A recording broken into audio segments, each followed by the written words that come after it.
मित्रांनो, कंटिन्यू 3 दिवस पाऊस पडत होता.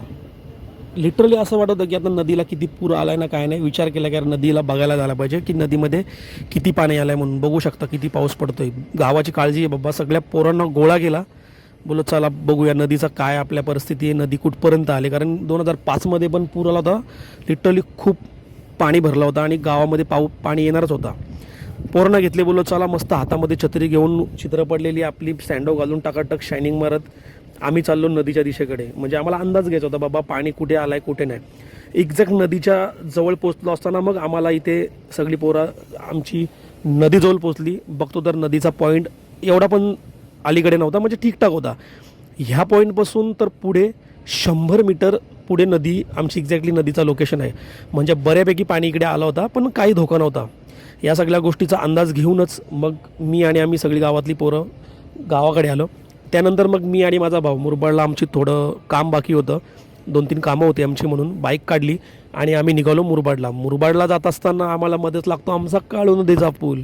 आणि काळू नदीच्या पुलाचा प्रवाह, पाऊस आणि इथला प्रवाह बघण्याशिवाय आम्ही पुढे जाऊच शकत नव्हतो.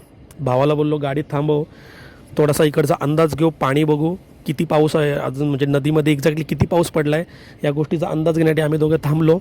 आणि मग बघू शकता तुम्ही इकडचा प्रवाह. लिटरली एवढा डेंजरवाला सीन होता इकडचा. मी माझ्या लाईफमध्ये बघितलेला लाईव्ह नदीचा प्रवाह आमच्या काळू नदीचा जो हा होता. विचार केला इकडनं फुटेज दिसत नाही नीट म्हणून इथे याच्यावर खांबावर चढलो. इथे जो कट्टा होता याच्यावर चढून मग हा फुटेज घेत होतो. म्हणजे मला पण किती ऊत आला आहे बघा.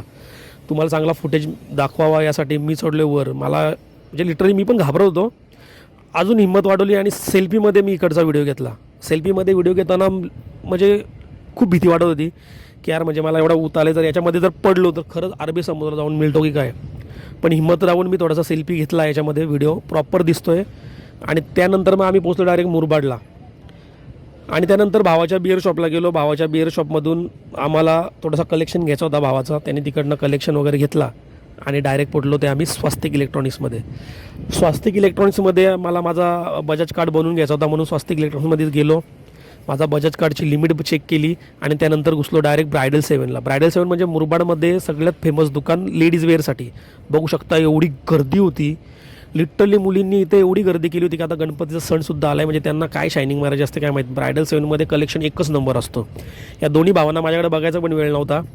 त्यानंतर मी पुन्हा याच्यामध्ये आतमध्ये आलो आणि निलेश भाईला भेटलो. हा आहे निलेश साटपे आणि हा आहे मयूर साटपे. दोघं भाव खूप मेहनत करत असतात आणि खूप चांगला कलेक्शन असतो ब्रायडल 7मध्ये मुलींसाठी खास. मित्रांनो, कसा वाटला तुम्हाला आजचा ब्लॉग कमेंट करून नक्कीच सांगा. भेटूया नेक्स्ट ब्लॉगमध्ये. बाय.